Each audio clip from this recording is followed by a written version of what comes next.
Tonight, the world's most dangerous waterway is once again on the edge. The United States says it struck Iranian mine-laying boats in the Strait of Hormuz. Iran says it will retaliate. Oil tankers are freezing in place. Warships are hunting in the dark. And nobody knows if the next explosion could trigger a global economic shock overnight. Because this isn't just about Iran anymore. This is about the narrow strip of water that controls nearly a fifth of the world's oil supply. And right now, that artery of global energy is turning into a battlefield. Subscribe to Cobalt because the next war starts in space and spreads everywhere else. If you've never heard of the Strait of Hormuz before, remember this name, because this tiny choke point may decide whether oil prices explode, shipping collapses, and the Middle East falls into a larger war. The Strait of Hormuz sits between Iran and the Arabian Peninsula. At its narrowest point, only about 21 miles wide.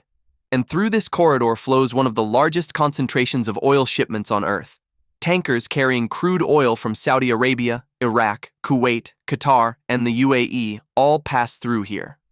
Which means whoever controls this waterway can pressure the entire global economy. That's exactly why the United States has flooded the region with destroyers, surveillance aircraft, fighter jets, drones, and carrier strike groups in recent months. But here's the terrifying part. You don't need a giant navy to shut down Hormuz. You just need mines, cheap, small, hard-to-detect naval mines. And according to U.S. claims, Iran was trying to lay them again.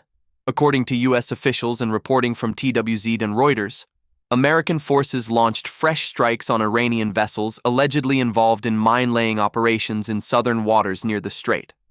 The claims came during another day of uncertainty in the region, where negotiations are supposedly still happening behind closed doors. But on the water, everything looks like war.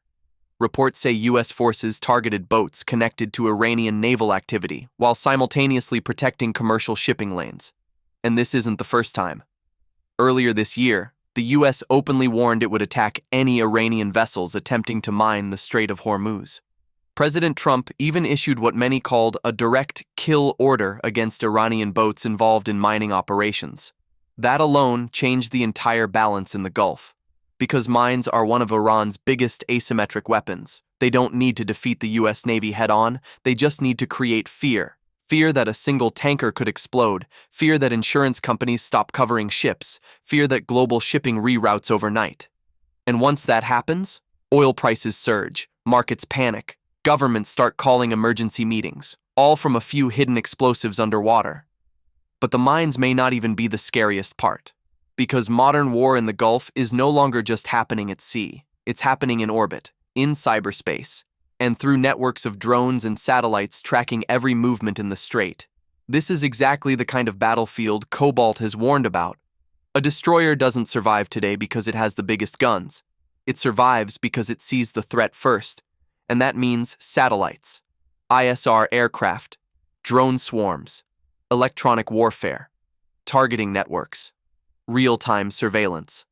The side that controls information controls survival. And if those systems fail, ships become blind.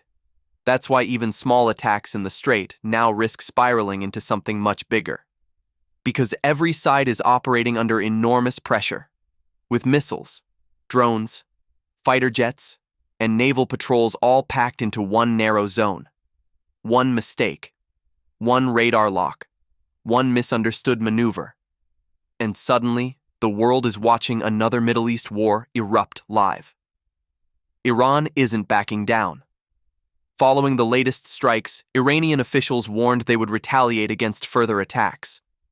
Iranian media also claimed their forces engaged American aircraft and drones operating near Iranian territory.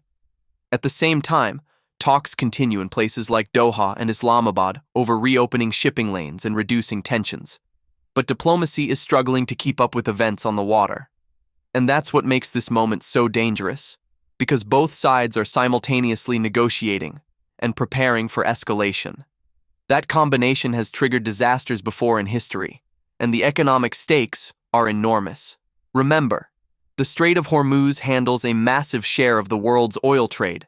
If this waterway becomes fully blocked again, fuel prices worldwide could spike within days. Shipping companies may avoid the area. Insurance rates could skyrocket. Supply chains could fracture again, and markets hate uncertainty more than almost anything else. This crisis is also revealing something bigger. The age of permanent gray zone warfare is here. Not full peace, not full war, something in between. Naval blockades, drone harassment, cyber attacks, proxy strikes, economic pressure, mine warfare, satellite surveillance, and constant brinkmanship. The Strait of Hormuz has become the perfect example of that new battlefield. A place where every ship movement matters, every radar ping matters, every drone flight matters.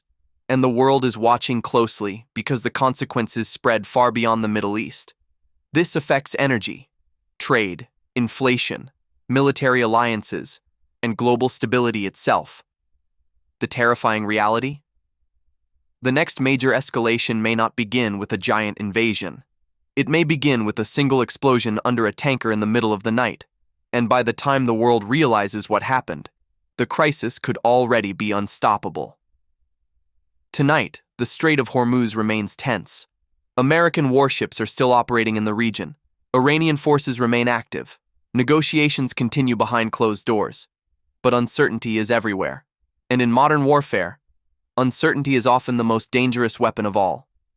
If you want more deep breakdowns on the future of warfare, naval conflict, satellites, hypersonic weapons, and the battles shaping the next decade, subscribe to Cobalt. Because the next war starts in space, and the world is already closer than most people realize.